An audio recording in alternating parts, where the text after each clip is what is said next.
اعوذ باللہ من الشیطان الرجیم بسم اللہ الرحمن الرحیم فتقبلها ربها بقبول حسن وانبتها نباتا حسنا وكفلها زكريا كلما دخل عليها زكريا المحراب وجد عندها رزقا قال يا مريم أني لك هذا قالت هو من عند الله ان اللہ یرزق من یشاء بغیر حساب۔ ترجمہ کنز الایمان۔ اللہ کے نام سے شروع جو نہایت مہربان رحم والا۔ تو اسے اس کے رب نے اچھی طرح قبول کیا اور اسے اچھا پروان چڑھایا اور اسے زکریا کی نگہبانی میں دیا۔ جب زکریا اس کے پاس اس کی نماز پڑھنے کی جگہ جاتے، اس کے پاس نیا رزق پاتے، کہا اے مریم یہ تیرے پاس کہاں سے آیا؟ بولی وہ اللہ کے پاس سے ہے، بے شک اللہ جسے چاہے بے گنتی دے۔ ترجمہ کنز العرفان۔ تو اس کے رب نے اسے اچھی طرح قبول کیا اور اسے خوب پروان چڑھایا اور زکریا کو اس کا نگہبان بنا دیا۔ جب کبھی زکریا اس کے پاس اس کی نماز پڑھنے کی جگہ جاتے تو اس کے پاس پھل پاتے۔ زکریا نے سوال کیا اے مریم یہ تمہارے پاس کہاں سے آتا ہے؟ انہوں نے جواب دیا یہ اللہ کی طرف سے ہے، بے شک اللہ جسے چاہتا ہے بے شمار رزق عطا فرماتا ہے۔ فتقبلها ربها بقبول حسن۔ تو اس کے رب نے اسے اچھی طرح قبول کیا۔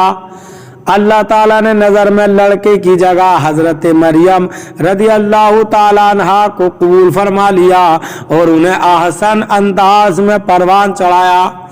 حضرت مریم رضی اللہ تعالیٰ عنہ دوسرے بچوں کی بنسبت بہت تیزی کے ساتھ بڑھتی رہیں۔ حضرت حنہ رضی اللہ تعالیٰ عنہ نے ولادت کے بعد حضرت مریم رضی اللہ تعالیٰ عنہ کو ایک کپڑے میں لپیٹ کر بیت المقدس کے علماء کے سامنے پیش کر دیا تاکہ وہ انہیں اپنی کفالت میں لے لیں۔ ان علماء کو بہت معزز شمار کیا جاتا تھا۔ یہ علماء حضرت ہارون علیہ نبینا علیہ صراط والسلام کی اولاد میں سے تھے اور بیت المقدس کی خدمت پر مقرر تھے۔ چونکہ حضرت مریم رضی اللہ تعالیٰ عنہ حضرت عمران رضی اللہ تعالیٰ عنہ کی بیٹی تھی جو ان علماء میں ممتاز تھے اور ان کا خاندان بھی بنی اسرائیل میں بہت اعلیٰ اور صاحب علم خاندان تھا، اس لیے ان سب علماء نے جن کی تعداد 27 تھی حضرت مریم رضی اللہ تعالی عنہا کو اپنی پرورش میں لینے میں رغبت ظاہر کی۔ حضرت زکریا علیہ نبینا علیہ الصلوۃ والسلام نے فرمایا کہ میں ان کا سب سے زیادہ حقدار ہوں کیونکہ میرے گھر میں ان کی خالہ ہے۔ معاملہ اس پر ختم ہوا کہ قرآن دازی کی جائے۔ چنانچہ قرآن حضرت زکریا علیہ نبینا علیہ الصلوۃ والسلام کے نام پر نکلا اور یوں حضرت مریم رضی اللہ تعالیٰ عنہ حضرت زکریا علیہ نبینا علیہ الصلوۃ والسلام کی کفالت میں چلی گئیں۔ وجد عندها رزقا، ان کے پاس نیا پھل پاتے۔ اللہ تعالیٰ نے حضرت مریم رضی اللہ تعالیٰ عنہ کو بہت عظمت عطا فرمائی۔ آپ رضی اللہ تعالیٰ عنہ کے پاس بے موسم کے پھل آتے جو جنت سے اترتے اور حضرت مریم رضی اللہ تعالیٰ عنہ نے کسی عورت کا دودھ نہ پیا۔ جب حضرت زکریا علیہ نبینا علیہ صراط والسلام حضرت مریم رضی اللہ تعالی عنہا کے پاس جاتے تو وہاں بے موسم کے پھل پاتے۔ ایک مرتبہ آپ علیہ الصلوۃ والسلام نے حضرت مریم رضی اللہ تعالی عنہا سے سوال کیا کہ یہ پھل تمہارے پاس کہاں سے آتا ہے؟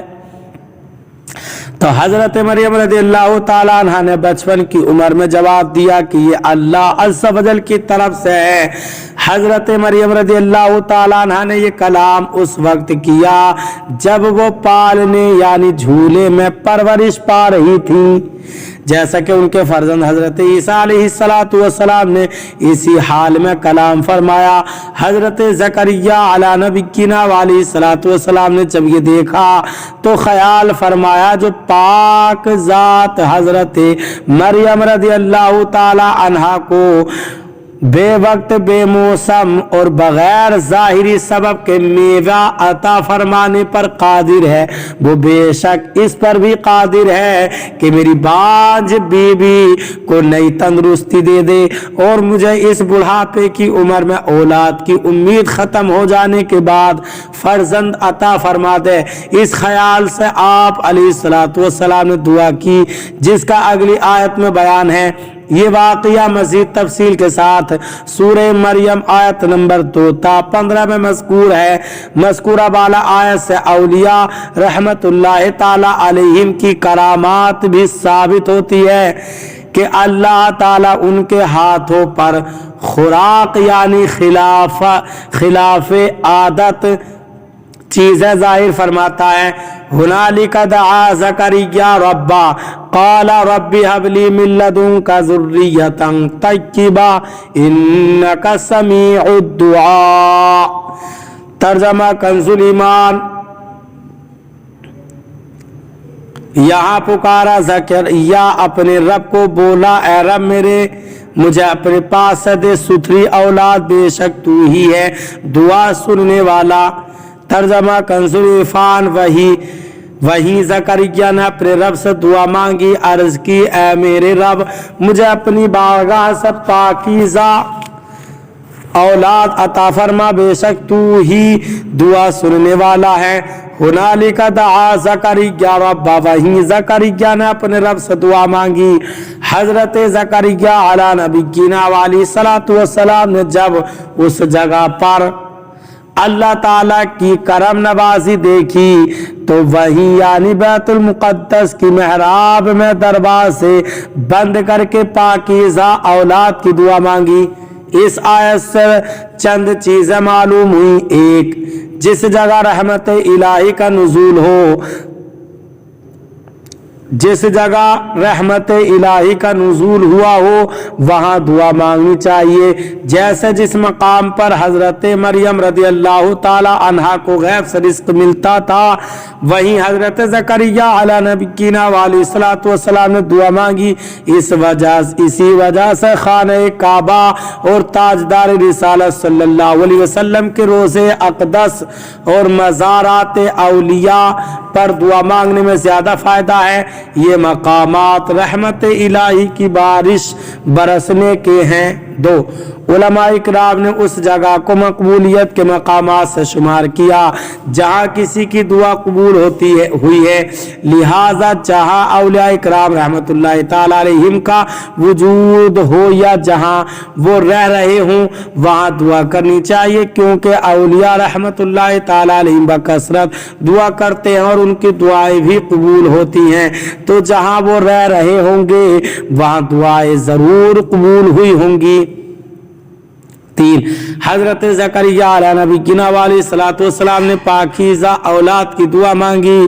معلوم ہوا کہ صرف اولاد کی دعا نہیں کرنی چاہیے کہ اولاد تو زبردست آزمائش بھی بن سکتی ہے، لہذا پاکیزہ کردار عمل والی اولاد کی دعا کرنی چاہیے تاکہ اس سے دنیا و آخرت کا سکھ ملے۔ اللہ تعالی ہمیں قرآن پاک پر صحیح معنی میں عمل کرنے کی توفیق عطا فرمائے۔